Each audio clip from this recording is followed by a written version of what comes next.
네, 오늘은 유다의 왕 히스기야에 관한 이야기를 여러분들과 함께 나누겠습니다. 히스기야 왕에 관한 말씀은 열왕기하 18장에서부터 20장까지 총 3장에 걸쳐 기록되어 있습니다. 먼저 첫 번째 장인 18장에 보시면 열왕기 저자는 히스기야 왕이 어떤 인물인지에 대해 평가하는 진술로 그의 이야기를 시작하고 있습니다. 성경을 앞쪽으로 넘기셔서 열왕기하 18장 말씀을 다 함께 좀 보시겠습니다. 먼저 18장 2절에 보시면 그가 왕이 될 때에 나이가 25세라 라고 시작하고 있습니다. 히스기야는 25세 때 단독적으로 유다를 다스리는 왕이 되었습니다. 25살, 한 나라를 지혜롭게 다스리기에는 아직 완숙하지 못한 젊은 나이입니다. 그런데 열왕기 저자가 히스기야 왕에 대해서 어떻게 평가하고 있는지를 이어서 보십시오. 3절입니다. 히스기야가 그의 조상 다윗의 모든 행위와 같이 여호와께서 보시기에 정직하게 행하여. 3절에서 아주 중요한 표현은 그의 조상 다윗의 모든 행위와 같이 라는 부분입니다. 최근 우리는 주일마다 사무엘하 7장에 다윗 언약에 관한 말씀을 함께 살펴보고 있습니다. 하나님께서는 다윗과 영원한 언약을 맺으셨습니다. 그런데요, 이 다윗 언약에서 아주 중요한 사실은 하나님이 다윗 왕뿐만 아니라 다윗의 뒤에 이어지는 모든 후손 왕들과도 이 언약을 지키시겠다고 약속하신 부분입니다. 쉽게 말해서 하나님이 다윗의 왕조를 친히 책임져 주시겠다고 그렇게 약속하셨습니다. 그렇기 때문에 다윗 언약에 있어서 다윗은 상징적인 대표자가 되었고, 다윗의 뒤를 잇는 유다의 모든 왕들은 항상 다윗을 기준으로 평가를 받게 됐습니다. 다윗이 살아생전에 여호와 하나님을 열심히 경외했던 것처럼 다윗의 뒤를 잇는 후손 왕들도 과연 다윗처럼 여호와를 진실하게 섬겼는지를 하나님은 가장 중요한 척도로 평가하신 것입니다. 하나님은 유다의 모든 왕들에게 다윗과 같이 행했는지를 물으셨습니다. 오늘 본문 3절에 보니 히스기야 왕은 어땠습니까? 히스기야는 그의 조상 다윗의 모든 행위와 같이 여호와께서 보시기에 정직하게 행하였다고 말씀하고 있습니다. 한마디로 합격이라는 것입니다. 성경의 이러한 평가는 굉장히 중요합니다. 히스기야는 하나님께로부터 합격점을 받았는데요. 그의 아버지 아하스 왕은 어땠을까요? 이번에는 히스기야 왕의 아버지였던 아하스 왕이 어떤 평가를 받았는지를 한번 보시겠습니다. 열왕기하 16장 2절부터 4절까지를 한번 보시겠습니다. 16장 2절부터 4절까지를 제가 한번 읽어드리겠습니다. 아하스가 왕이 될 때에 나이가 20세라 예루살렘에서 16년간 다스렸으나 그의 조상 다윗과 같지 아니하여 그의 하나님 여호와께서 보시기에 정직히 행하지 아니하고 이스라엘의 여러 왕의 길로 행하며 또 여호와께서 이스라엘 자손 앞에서 쫓아내신 이방 사람의 가증한 일을 따라 자기 아들을 불 가운데로 지나가게 하며 또 산당들과 작은 산 위와 모든 푸른 나무 아래에서 제사를 드리며 분향하였더라.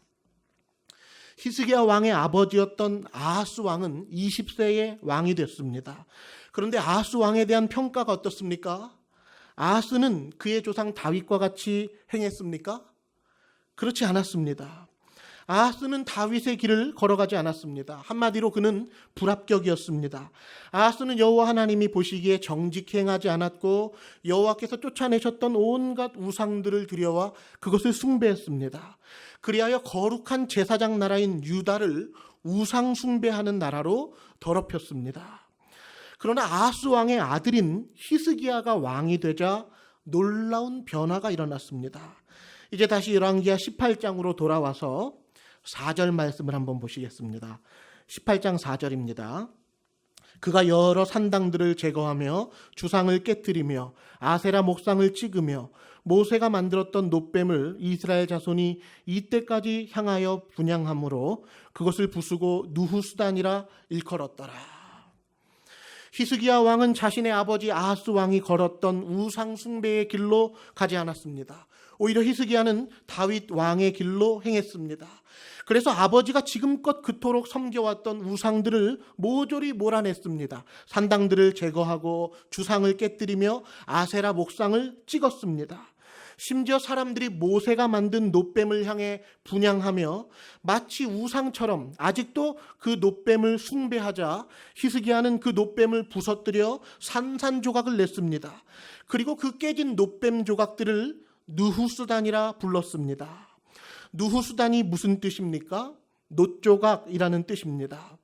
모세가 장대에 매달아 달게 했던 놋뱀은 그저 하나님이 잠시 동안 사용하신 놋조각에 불과한 것들이며 백성들이 진정으로 의지해야 할 대상은 오직 여호와 하나님 한 분뿐임을 밝히 드러냈던 것입니다. 이처럼 히스기야는 여호와 하나님만을 섬기고자 힘썼던 왕이었습니다. 이어지는 5절과 6절 말씀해 보시면 히스기야가 얼마나 여호와 하나님을 잘 의지했는지를 알 수가 있습니다. 5절과 6절도 한번 읽어드리겠습니다. 히스기야가 이스라엘 하나님 여호와를 의지하였는데 그의 전후 유다 여러 왕 중에 그러한 자가 없었으니 곧 그가 여호와께 연합하여 그에게서 떠나지 아니하고 여호와께서 모세에게 명령하신 계명을 지켰더라. 열왕기 저자는 히스기야의 전후에 있었던 유다의 여러 왕들과 견주어 보더라도 히스기야처럼 여호와를 의지한 자가 전후에 없었다고 평가를 내리고 있습니다. 물론 이런 평가는 히스기야에게 아무런 흠이나 잘못이 없었다는 의미는 아닙니다. 히스기야에게도 여러 가지 문제점과 부족함이 있었습니다. 그렇지만 전반적으로 히스기야는 유다의 다른 왕들보다 더 탁월하게 하나님을 의지했고 또 올바른 태도를 견지했던 그런 왕이었습니다. 또한 열왕기 저자는 히스기야가 하나님을 잘 의지했다는 사실을 문학적으로도 강조하고 있는데요. 5절에 보시면 히스기야가 이스라엘 하나님 여호와를 의지하였는데 라고 되어 있습니다. 여기에서 의지하다라는 동사가 히브리어 동사 바타흐라는 동사입니다. 열왕기서에서 다른 어떤 왕들에게도 바타흐라는 이 동사가 사용되질 않았습니다. 오직 히스기야 왕에게만 이 단어가 사용됐습니다. 그런데 히스기야의 이야기를 다루고 있는 열왕기하 18장에서부터 20장 안에서는 바타흐라는 단어가 무려 10차례나 등장하고 있습니다. 그만큼 히스기야를 특징 짓는 트레이드마크가 바로 여호와를 의지하다라는 것이었습니다. 따라서 히스기야 하면 딱 떠올라야 하는 모습이 무엇이겠습니까? 여호와를 의지한 왕입니다. 히스기야라는 이름은 여호와는 나의 힘이라는 뜻입니다. 그는 자신의 이름대로 여호와 하나님을 자신의 힘으로 삼고 의지하는 삶을 살았습니다. 6절 말씀에서도 히스기야는 여호와 하나님과 연합하는 삶을 살았다고 진술합니다. 그래서 7절에 보시면 히스기야 왕이 어떻다고 말씀합니까? 여호와께서 그와 함께 하심에 그가 어디로 가든지 형통하였더라. 저가 아수르 왕을 배반하고 섬기지 아니하였고. 히스기야 왕은 어디로 가든지 형통했습니다. 그 이유가 무엇 때문이었습니까? 여호와 하나님께서 그와 함께 하셨기 때문입니다. 따라서 지금까지의 내용을 잘 정리해보면 히스기야의 트레이드 마크는 여호와를 의지하는 왕이었다면 하나님의 트레이드 마크는 히스기야를 형통케 하시는 하나님이셨습니다. 바로 여기에 우리가 하나님을 기쁘게 의지하며 순종해야 할 이유가 담겨져 있는 것입니다. 하나님께서 함께 하시는 인생은 곧 형통하게 되도록 하나님께서 붙들어 주시는 인생입니다. 히스기야는 하나님을 의지했고 하나님은 그와 함께 하시며 친히 히스기야를 형통하게 하셨습니다. 또한 7절의 중반절에 이어서 보시면 히스기야 왕에 관한 아주 중요한 내용이 또 하나 나오는데요. 저가 아수르 왕을 배반하고 섬기지 아니하였고 라고 되어 있습니다. 히스기야의 중요한 특징은 그가 아수르를 섬기지 않고 오히려 배반한 왕이었다는 점입니다. 지금까지 조공을 바치며 유다가 극진히 섬겨왔던 아수르 왕을 히스기야는 배반했습니다. 이것은 아수르의 편에서 볼 때 아주 도발적인 행동이고 아수르 왕의 분노를 일으킬 만한 행동이었습니다. 사실 히스기야의 아버지인 아하스 왕의 경우 아수르의 속국을 자처할 정도로 아수르 왕을 열렬히 추종했던 인물이었습니다. 열왕기하 16장 7절에 보면 아하스 왕이 자기의 사신들을 보내서 아수르 왕 앞에서 이렇게 말할 정도였습니다. 아수르 왕이시여, 나는 왕의 신복이요 왕의 아들입니다. 지금 우리 유다가 아람과 이스라엘의 공격을 받아 위험한 지경입니다. 그러니 아수르 왕이시여, 올라와 그들의 손에서 나를 구원하소서. 마치 여호와 하나님께 간절히 기도를 드리듯이 아하스 왕은 아수르 왕에게 탄원을 했고 아수르 왕에게 구원의 손길을 요청했습니다. 따라서 아하스 왕은 다른 신들, 즉 우상들을 숭배하기만 한 것이 아니라 당시 모든 나라들이 두려워 떨었던 이 세상의 우상인 아수르를 섬겼습니다.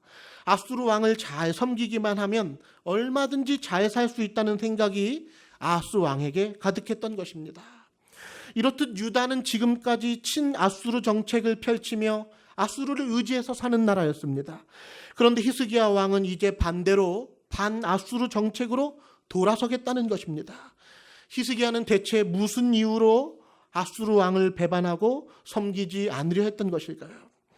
이 질문에 대해서 하나님이 기뻐하시는 뜻대로라면, 성경적이고 모범적인 답안대로라면 히스기야가 여호와 하나님을 경외했기 때문에 여호와 하나님 때문에 반아수르 정책을 펼쳐야 하는 것이었습니다. 앞서 말씀드렸듯이 히스기야는 여호와를 간절히 의지하는 왕이었습니다. 이방 신들의 우상을 다 몰아낼 정도로 그는 여호와 하나님을 온전히 섬겼습니다. 그것은 하나님을 기쁘시게 하는 행위였고 다윗의 모범을 따르는 행위였습니다. 그래서 하나님은 히스기야와 함께 하셨고 그가 어디로 가든지 형통하게 해주셨습니다. 따라서 히스기야가 기왕에 모든 우상들을 척결하면서까지 진심으로 여호와 하나님만을 의지하려고 작정했다면 그는 종교적인 우상을 버리는 것뿐만 아니라 당시 시대의 현실 세계 속에서 마치 신처럼 군림했던 우상과도 같은 아수르를 배척해야만 했습니다. 다른 이유 때문이 아니라 오직 여호와 하나님만을 철저히 의지하기 위해서 왕이신 하나님의 자리에 다른 우상이나 아수르 왕이 올라서지 않도록 주의하기 위해 반아수르 정책을 펼쳐야만 했습니다. 그런데 오늘 본문에서 실제로 히스기야는 무슨 이유로 아수르 왕을 배반했습니까? 당시의 시대적인 상황을 잠시 좀 말씀을 드리면 아수르의 통치자였던 사르곤 2세가 죽게 되면서 아수르 제국은 잠시 힘이 약화됐고 내부적으로 혼란한 상태가 되었습니다. 왕이 죽었으니 얼마나 그 제국이 흔들렸겠습니까? 그러자 아수르의 조공 국가였던 주변 나라들이 바로 이때를 틈타서 하나 둘씩 아수르를 배반하는 일이 일어났던 것입니다. 동쪽으로는 바벨론이, 서쪽으로는 두로가, 또 남쪽에는 블레셋을 비롯한 여러 나라들이 반아수르 정책을 펼쳤습니다. 따라서 이때의 히스기야도 애굽과 새로운 동맹 관계를 맺으면서 애굽의 바로의 도움을 의지하여 아수르의 손에서 벗어나고자 하였던 것입니다. 히스기야는 아수르를 배반하기 위해 애굽과 손을 잡았습니다. 그런데 히스기야 왕의 이런 행위는 하나님을 기쁘시게 하는 행동이 아니었습니다. 그래서 이사야 30장 1절에서 3절에 보시면 하나님께서 이사야 선지자를 통해 히스기야 왕의 행동을 책망하시는 내용이 나옵니다. 제가 이사야 30장 1절 이하를 한번 읽어드리겠습니다. 여호와께서 이르시되 패역한 자식들은 화 있을진저 그들이 개교를 베푸나 나로 말미암지 아니하며 맹약을 맺었으나 나의 영으로 말미암지 아니하고 죄에 죄를 더하도다.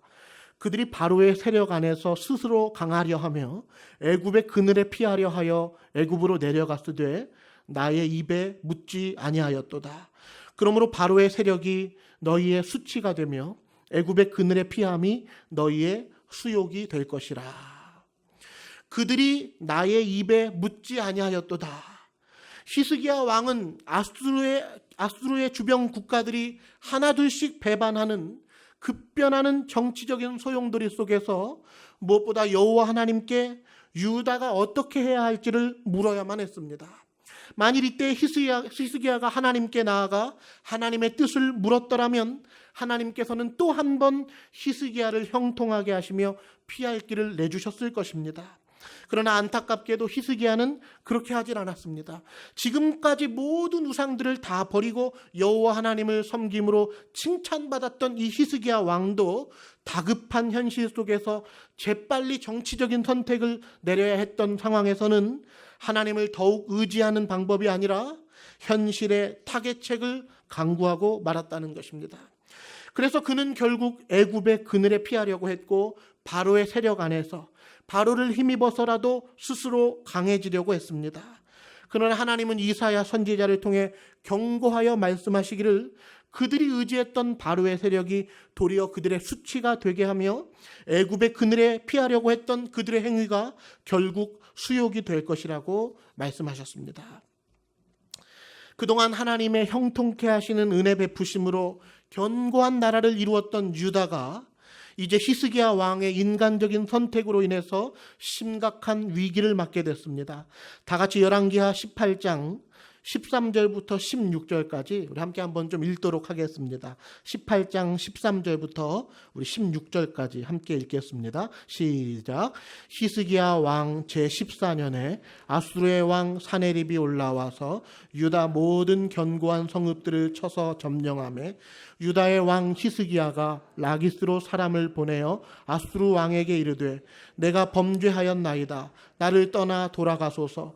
왕이 내게 지우시는 것을 내가 당하리이다 하였더니 아수르 왕이 곧 은 300달란트와 금 30달란트를 정하여 유다 왕 히스기야에게 내게 한지라. 히스기야가 이에 여호와의 성전과 왕궁 곳간에 있는 은을 다 주었고 또 그때의 유다 왕 히스기야가 여호와의 성전문의 금과 자기가 모든 기둥에 입힌 금을 벗겨 모두 아수르 왕에게 주었더라. 히스기야 왕 제14년이 되었습니다. 지나온 13년 동안은 하나님의 은혜로 형통한 복을 누렸던 시간이었습니다. 그러나 아수르 제국의 새로운 왕 사네립이 등극했고 이 사네립 왕이 잃어버렸던 아수르의 옛 영화를 다시금 되찾으려고 전쟁을 선포하면서 지금껏 반아수르 정책을 펼쳤던 나라들을 하나씩 침공하기 시작했습니다.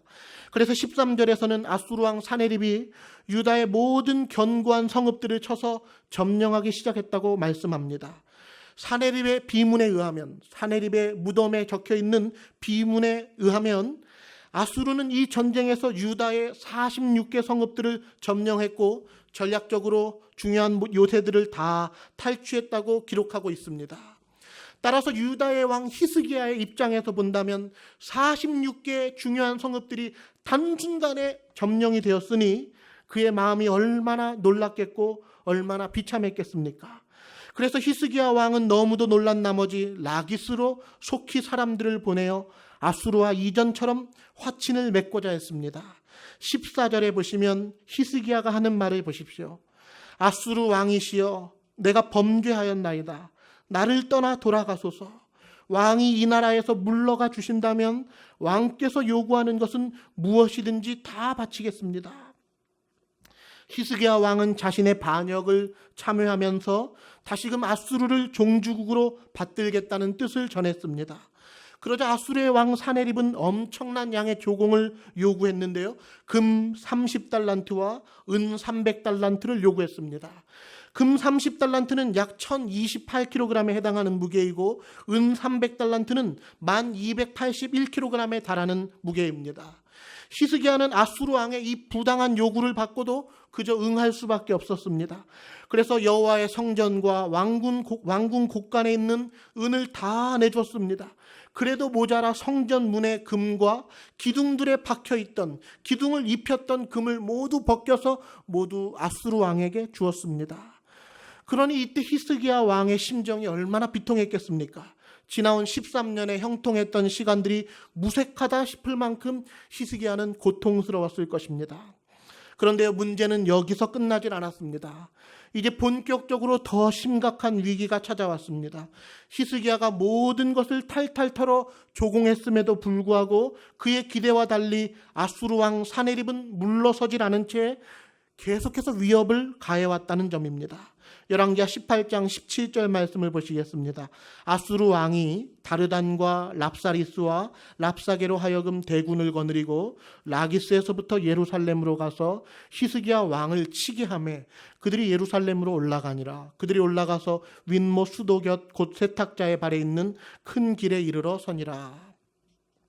아수르 왕은 자신의 수하에 있는 세 부류의 신하들에게 거대한 군대를 붙여주었습니다. 그리고 그들로 하여금 예루살렘으로 가서 히스기야 왕을 치게 했습니다. 다르단과 랍사리스와 랍사게는 사람의 이름이 아니라 아수르의 관직의 칭호였습니다. 다르단은 궁정의 최고관리, 랍사리스는 환관장, 랍사게는 술 맡은 관원장을 가리킵니다. 그들이 예루살렘에 올라가 히스기야 왕을 협박하고자 불러내고자 했던 것입니다. 이에 히스기야 왕도 자기의 수하에 있는 왕궁의 책임자 엘리야김과 서기관 셈나와 사관 요아를 보내어 응대하게 했습니다.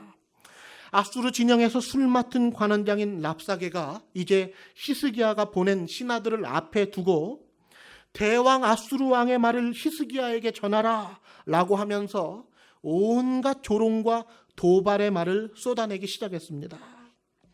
성도님 여러분, 저는 오늘 설교를 시작하면서 히스기야 왕이 하나님을 의지하는 왕, 열왕기서에서 유일하게 바타의 동사로 수식하고 있는 하나님을 잘 의지하는 왕이었다고 말씀드렸습니다. 그런데 아수르의 랍사게가 이 히스기야를 조롱하는 말을 보면 히스기야를 특징 짓는 말인 의뢰하다라는 이 바타의 동사를 연거푸 사용하면서 히스기야가 대왕 아수르를 섬기지 않고 다른 무엇을 의뢰할 것이냐고 조롱하는 내용이 계속 나오고 있습니다. 특별히 히스기야가 여호와 하나님을 의뢰하려고 했던 행위를 아주 비아냥거렸는데요. 열왕기하 18장 28절부터 31절까지를 한번 보시겠습니다. 랍사게가 드디어 일어서서 유다 말로 크게 소리질러 불러 이르되 너희는 대왕 아수르 왕의 말씀을 들으라. 왕의 말씀이 너희는 히스기야에게 속지 말라. 그가 너희를 내 손에서 건져내지 못하리라.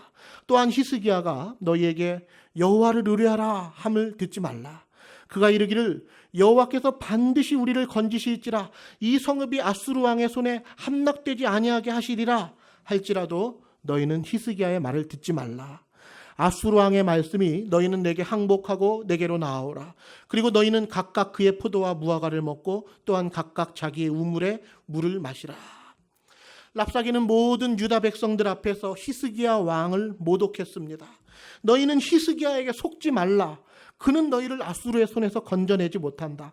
히스기야가 너희에게 여호와를 의지해라 라는 말을 해도 듣지 말라. 그가 말하기를 여호와께서 반드시 우리를 건질지라 라고 말해도 너희는 히스기야의 말을 듣지 말라. 랍사게는 이렇게 대놓고 도발을 하면서 히스기야의 말을 듣지 말 것을 종용했습니다. 히스기야 왕은 이제 자신이 보냈던 신하들로부터 지금까지 일어난 모든 이야기들을 다 전해 들었습니다. 대표단이 전하는 말을 듣고 히스기야는 크게 낙담했습니다. 그래서 19장 1절에 보시면 옷을 찢고 굵은 배를 두르는 행위를 했습니다. 이것은 에스더서에서도 나오는 모습이죠. 죽음이나 재앙으로 인해서 생기는 극한 슬픔을 표현할 때 하는 행동이었습니다. 19장 3절에 보시면 히스기야의 심정이 어떠한지를 확연히 알 수가 있습니다. 3절의 중반에 보시면 히스기야의 말씀이 오늘은 환난과 징벌과 모욕의 날이라. 아이를 낳을 때가 되었으나 해산할 힘이 없도다. 오늘은 환난과 징벌과 모욕의 날이라. 아이를 낳을 때가 되었으나 해산할 힘이 없도다. 산통을 겪는 산모가 해산을 하려고 수고하는 모습을 한번 상상해 보십시오. 산모가 몇 시간 동안이나 진통을 겪으면서 아이를 낳으려고 죽을 힘을 다해 수고했는데 아이가 나오질 않아 더 이상 힘을 쓸 수가 없는 상태가 됐다면 얼마나 심각한 상황입니까? 이대로 뒀다가는 산모와 아기가 모두 죽음에 이를 수밖에 없는 위기 상황입니다. 속히 분만을 해야 하는데 산모가 더 이상 아이를 낳을 힘이 없는 상황이라고 한다면 무슨 방도가 있겠습니까? 히스기야는 자신의 처지를 해산할 힘을 잃은 산모에 비유했습니다. 사랑하는 성도님 여러분, 바로 이런 대목에서 아주 중요한 점은 히스기야가 비통한 심정에 사로잡혔음에도 불구하고 여호와의 성전에 들어갔다는 사실입니다. 마음으로는 낙담했지만 더욱더 여호와를 간절히 의지하기 위해 몸은 성전으로 나아갔습니다. 이제 히스기야가 성전에서 하나님께 어떻게 기도를 드리고 있는지를 마지막으로 보시겠습니다. 오늘 본문의 말씀인 열왕기하 19장 14절부터 19절 말씀은 히스기야의 기도를 담고 있습니다. 먼저 14절에서 히스기야가 하는 행동을 보십시오. 히스기야가 사자의 손에서 편지를 받아보고 여호와의 성전에 올라가서 히스기야가 그 편지를 여호와 앞에 펴놓고, 앞서 말씀드렸듯이 아수르의 신하였던 랍사게가 히스기야 왕을 심히 모욕하고 도발했습니다. 그런데 그것도 모자라 이번에 아수르의 왕 사네립은 히스기야 왕에게 겁박하는 편지를 써서 신하들의 편에 보냈습니다. 14절에서 히스기야가 사자의 손에서 편지를 받아보았다라는 말은 아수르의 왕 사네립이 그의 신하들의 편에 보낸 편지를 받아 읽었다는 말입니다. 편지에는 이런 말이 기록되어 있었습니다. 19장 10절을 한번 보십시오. 편지의 내용입니다. 너희는 유다의 왕 히스기야에게 이같이 말하여 이르기를, 네가 믿는 네 하나님이 예루살렘을 아수르 왕의 손에 넘기지 아니하겠다 하는 말에 속지 말라. 야 히스기야, 네가 믿는 네 하나님이 너를 나의 손에서 구원해 줄 것 같으냐? 네가 믿는 하나님이 예루살렘을 아수르 왕의 손에 넘기지 아니하겠다 말씀하셔도 너 그 말에 속지 말라. 아수르의 손에 망하지 않은 나라가 어디 있느냐? 네가 구원을 받겠느냐? 이렇게 편지한 것입니다. 아수르 왕 사네립은 히스기야가 여호와 하나님을 믿는 신앙 자체를 전면적으로 부정했습니다. 네가 믿는다고 될 것 같으냐? 네 하나님이 너를 정말 책임져 줄 것 같으냐? 그렇게 여호와 하나님과 또 여호와를 믿는 히스기야 모두를 업신여겼습니다. 따라서 히스기야는 사네립이 보낸 편지를 받아보고 여호와의 성전에 올라가 제일 먼저 그 편지를 여호와 앞에 펼쳐 놓았습니다. 하나님, 이 편지 하나님도 보셨죠? 이런 마음인 것이죠. 16절에 보시면 히스기야가 이렇게 기도했습니다. 여호와여 귀를 기울여 들으소서. 여호와여 눈을 떠서 보시옵소서. 사네립이 살아계신 하나님을 비방하러 보낸 말을 들으시옵소서. 히스기야는 천하 만국의 홀로이신 하나님, 천지를 만드신 창조주 하나님을 찬양했습니다. 그리고 이어서 자신이 사네립 왕에게 받은 편지, 하나님을 비방하려고 보낸 편지를 하나님께 보여드렸습니다. 하나님, 제 아무리 아수르가 여러 민족과 그들의 땅을 황폐하게 하고 또 그들의 신들을 불에 던졌다고 할지라도 그 신들은 다 사람의 손으로 만든 나무와 돌뿐인 줄로 믿습니다. 우리 하나님 여호와여, 살아계신 하나님께서 이제 우리를 아수르의 손에서 구원하옵소서. 그리하시면 천하 만국이 주 여호와가 홀로 유일하신 하나님이신 줄을 알 것입니다. 히스기야는 이렇게 하나님께 기도를 드렸던 것입니다. 히스기야가 하나님께 그렇게 기도했을 때 마지막 20절에 보시면 하나님께서 어떻게 응답하십니까? 아모스의 아들 이사야가 히스기야에게 보내 이르되, 이스라엘 하나님 여호와의 말씀이 내가 아수르 왕 사네립 때문에 내게 기도하는 것을 내가 들었노라 하셨나이다. 하나님은 언제나 그 자리에 계셨습니다. 히스기야가 하나님을 떠나 애굽을 의지했을 때에도 하나님은 히스기야를 기다리시며 그가 돌이키기를 바라셨습니다. 사면 초가의 위기 상황에서 히스기야가 다시금 하나님을 의지했을 때 하나님은 구원의 손길을 베풀어 주셨습니다. 이제 설교를 마무리하겠습니다. 오늘 말씀의 교훈이 무엇입니까? 저는 두 가지 정도만 함께 한번 생각해 보겠습니다. 첫 번째로, 히스기야는 종교적인 우상은 척결했지만 현실적인 우상은 붙들었다는 것입니다. 다른 이방 나라의 신들, 즉 종교적인 우상들, 산당과 주상과 아세라 목상을 몰아내는 행동은 하나님이 기뻐 받으시는 선한 행동이었습니다. 그러나 종교적인 우상뿐만 아니라 현실의 세계에서 마치 하나님처럼 군림하는 현실의 우상이 있었다는 것입니다. 히스기야 시대의 현실의 우상은 거대한 힘을 자랑하는 아수르 제국이었습니다. 히스기야는 아수르의 손에서 벗어나기 위해 또 다른 강대국인 애굽을 의지했습니다. 아수르를 대신해서 애굽을 의지한다면 애굽은 또 하나의 현실의 우상이 되는 것입니다. 하나님의 자리에 하나님이 아닌 다른 대상을 올려놓는다면 그것은 현실의 우상입니다. 모든 이방신들의 우상을 버리고 여호와 하나님만을 섬겼던 히스기야, 종교적인 우상을 제거했지만 그가 현실의 우상을 의지하고 섬겼을 때 그 대가가 얼마나 혹독하고 참혹했는지를 오늘 우리는 말씀을 통해 확인할 수 있었습니다.